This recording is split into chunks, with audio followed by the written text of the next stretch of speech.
Heart அட்டாக்னா அதனாலயும் ஒருத்தங்களுக்கு துடிப்பு மாறுதல் வந்து உடனே உயிரிழக்கிறதுக்கான வாய்ப்புகள் இருக்கு, அதிகமாக இருக்கு.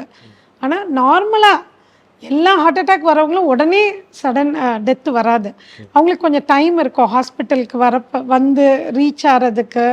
இல்லை அவங்க வர வழியில் இந்த துடிப்பு மாறுதல் ஏற்பட்டுன்னா உடனே உயிரிழக்கிறதுக்கு சான்சஸ் இருக்கு. ஸோ சடன் கார்டியாக் அரெஸ்ட்டுங்கிறது இமீடியட்டாக அவங்க அரெஸ்ட் ஆயிடுவாங்க. வித்தின் 1 ஹவர்க்குள்ளே சடன் அரெஸ்ட் ஆயிடுவாங்க. ஹார்ட் அட்டாக்குங்கிறது உங்களுக்கு ரத்த ஓட்டம் கம்மியாக இருக்குது. இது வந்து இதாக மாற வாய்ப்பு இருக்குது. எனி டைம் அவங்க சடன் அரெஸ்ட் ஆக வாய்ப்பு இருக்குது.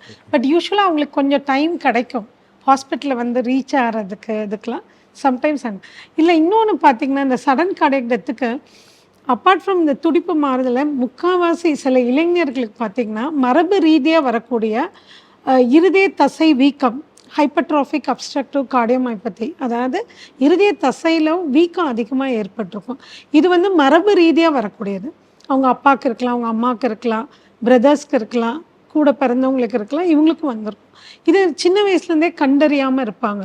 இவங்க ஓவராக ஒரு ஃபுட்பால் விளையாடுறப்போவோ இல்லை கபடியோ இல்லை மராத்தன் ஓடுறப்போ அது பார்க்காம இருந்திருந்தாங்கன்னு வச்சுக்கோங்களேன், துடிப்பு மாறுதல் ஏற்படுத்தி உயிரிழக்கிறதுக்கான வாய்ப்பு இருக்குது.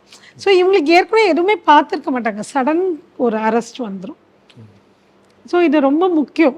இது போக இதே தசை அலர்ச்சி, இதனாலையும் துடிப்பு மாறுதல் வந்து உயிரிழக்கிறதுக்கு வாய்ப்பு இருக்குது. ஸோ சடன் கார்டியாக் டெத்துக்கு நிறைய காரணங்கள் இருக்குது. பட் மெயினாக அவங்களுக்கு வந்து துடிப்பு மாறுதல் ரொம்ப அதிகமாக துடிப்பு இடம்.